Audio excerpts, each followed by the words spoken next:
right, so welcome to the deep dive. And today, buckle up because we're going way back, like, to 1982. Wow. To the Marvel video game. Okay. The very first one, Spider-Man for the Atari 2600. Nice. And, you guys sent in, like, a ton of great stuff for this one. Articles, old videos, and some of you even shared, like, personal memories of playing this as kids. Oh, cool. Which is awesome. So, yeah. Taste me you're gonna, like, really try to get into it. And for me, just starting this whole thing, it's like, can you imagine 1982?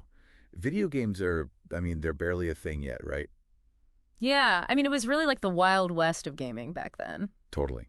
And, like, Atari is king. Oh, yeah, absolutely. The undisputed king. But the thing that just blows my mind is that this entire game, like all of it, was made by one person. One person. It's incredible, right? It's insane. Like when you compare that to the teams of hundreds that work on games today, it's mind-boggling. I know. So we're talking about Laura Nikolic. Yes. Laura Nikolic. A true pioneer. I mean, she did everything. The code, the design, like the whole shebang. She was a one-woman show. And talk about talent. I mean, the ingenuity to create a game like that. Yeah. With the technology back then, I mean, come on. It really makes you appreciate the creativity of those early developers. It totally does. So it's Parker Brothers, right? Yeah. They had just picked up the licenses for both Star Wars and Marvel. Big gets for them. Huge. Like, I'm picturing some boardroom, right? Yeah. With guys in suits, and they're like, okay, we make monopolies. But what about these video game thingies? Yeah. Probably. We take a chance on these superheroes. It was a gamble, that's for sure. I mean, Parker Brothers, they were known for board games, family games. Yeah. So getting into video games, it was uncharted territory for them. Yeah, totally. But, good for them for, like, seeing the potential. Absolutely. They were ahead of the curve. All right, so enough about the business side. Let's get to the game itself. Okay. Set the stage for us. What's it like to actually play Spider-Man on the Atari 2600? All right, so imagine this. You're Spider-Man, but you're not swinging around, like, horizontally. Right. You're actually going up a skyscraper. Oh. Vertically. Interesting. And your goal, defuse bombs that the Green Goblin has planted before they go kaboom. So no crawling on walls or any of that? Nope. Just straight up. Why is that? Like, was that a choice or just Atari limitations? Honestly, a little of both. Okay. See, the Atari, it had some issues with, like, smooth horizontal scrolling things, got kind of jerky. So vertical movement, it just worked better. Gotcha. But then Laura Nikolic, she's like, okay, how do we make this cool? And she decides to make web swinging, like, the mechanic. That's pretty smart, like turning a limitation into a feature. Exactly. And you got to remember, web swinging in a video game in 1982, that was revolutionary. So how does it work, the actual swinging? Well, you shoot your webs to attach to certain points on the building, right? And then you use the momentum to swing yourself upwards. Okay, so far so good. But there's a twist. Your web fluid, it's constantly draining. Oh, no. So it's not just about getting to the bombs, it's about getting there fast. So it's like a race against time. All the time. And if you run out of web fluid, what happens? Let's just say you get a front row seat to Spider-Man taking a tumble. Oh, ouch. Like a long fall? Yep. Straight down. Not a pretty sight. Oof. But you get multiple tries, right? Like, it's not game over after one fall. You're right. You actually start with 3 Spider-Men. Wait, 3? 3. So you get a couple of falls before it's curtains. Huh, okay. But that's interesting, right? Because this game came out way before. Way before. The whole Clone Saga thing in the comics, didn't it? Yeah, like decades before. So it's like they accidentally foreshadowed one of the biggest Spider-Man storylines ever. Right.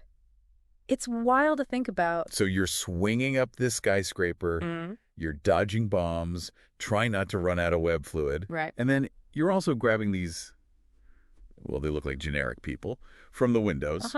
Yeah, the graphics weren't exactly high definition back then. But who are these people? Yeah. Like, why is Spidey snatching them up? So, get this. Those are the criminals. Wait, seriously? Yeah. It's classic 80s video game logic. Problem. Grab them and get them out of there. Yeah. No trial, no jury, just straight to web jail. Pretty much. It's Spider-Man as judge, jury, and executioner all in one.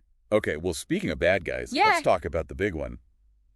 The Green Goblin. Yeah. He's like the classic Spider-Man villain. Iconic. But why him for this game?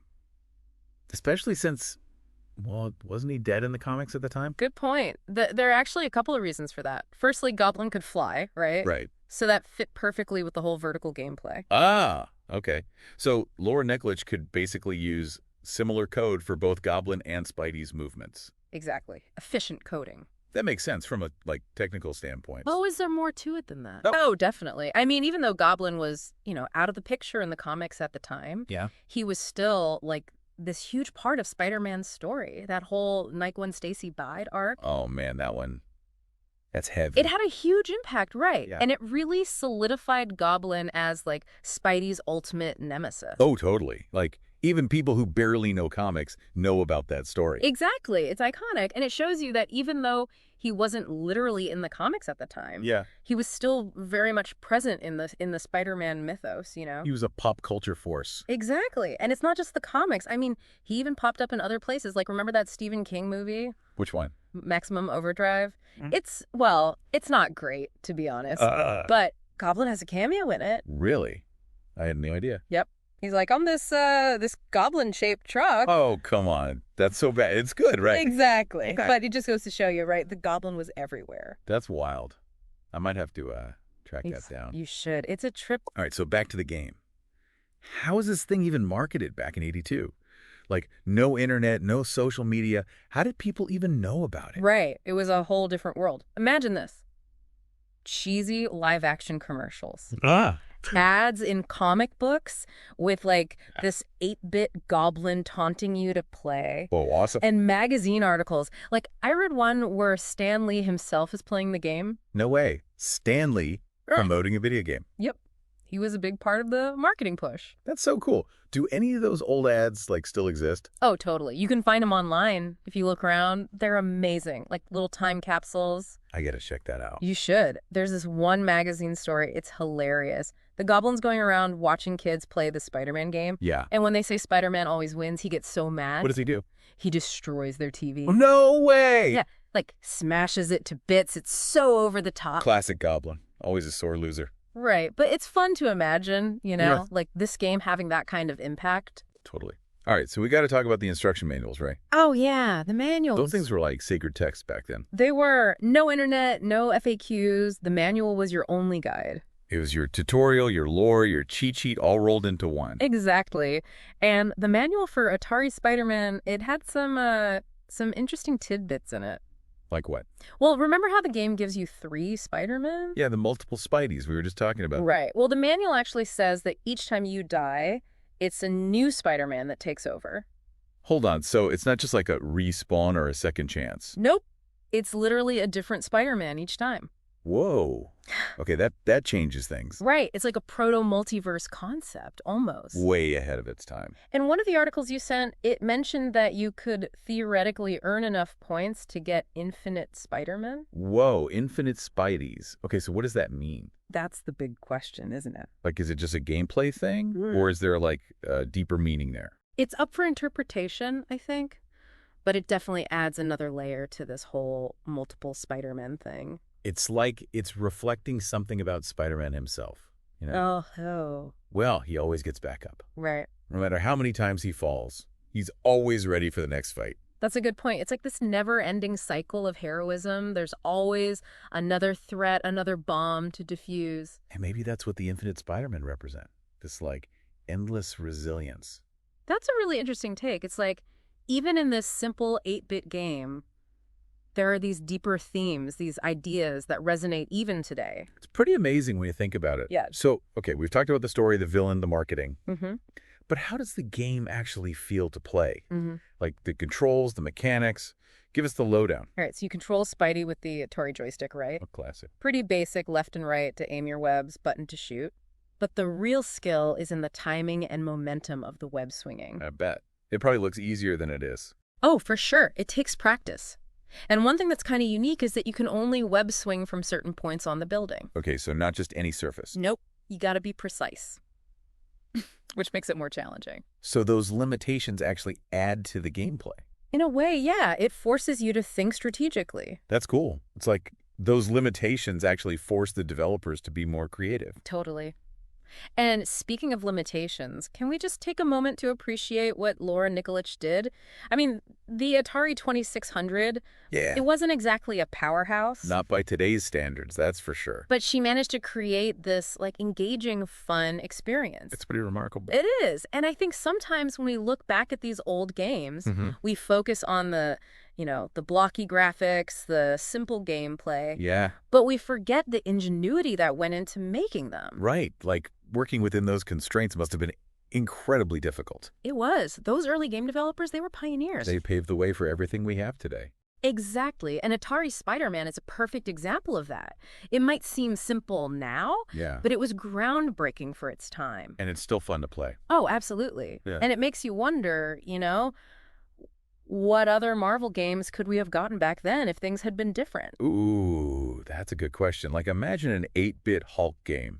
Right. Or Captain America throwing his shield at, like, pixelated Nazis. Or Iron Man flying around in this, like, blocky suit. Haha, I love it. Someone needs to make those games. Seriously.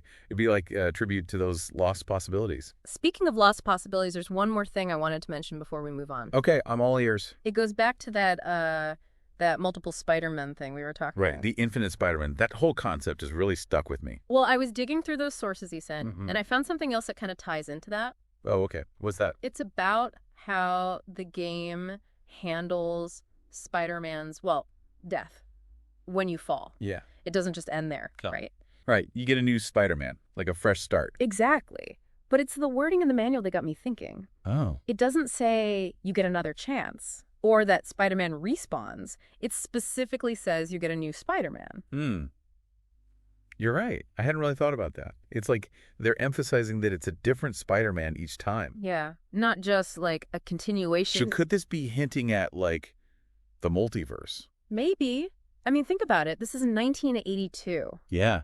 Decades before the multiverse became like a big thing in comics and movies. And the simple Atari game might have been, like, planting the seeds for that? It's wild, right? Totally. And it all came from one person, Laura Nikolic. It really makes you wonder what other ideas she had, what other like hidden gems are buried in this game. It's like those early games weren't just games. They were, like, these creative explosions. Totally. And I think that's something we sometimes forget. We look at the old graphics, a simple gameplay, and we miss the bigger picture. Right. We forget the creativity, the passion that went into making them. And the impact they had. I mean, those early developers, they were truly paving the way. For everything we have now. All the amazing games, the stories, the characters. It all started somewhere. And for Spider-Man, it started with that little Atari cartridge. It's pretty incredible. Yeah. So as we wrap up this deep dive, what's the one thing you hope our listeners take away from all this? I think it's the importance of appreciating those early games. Yeah. They might seem simple, even primitive compared to today's games, Right. but they were groundbreaking for their time. And they were full of heart. They really were. So Yeah. go out there, dust off those old consoles, fire up some emulators, Yeah. experience these games for yourselves. You might be surprised at what you discover. That's great advice. Well, I think that about does it for this deep dive into Atari Spider-Man. It's been a blast. It really has. And until next time, happy gaming, everyone.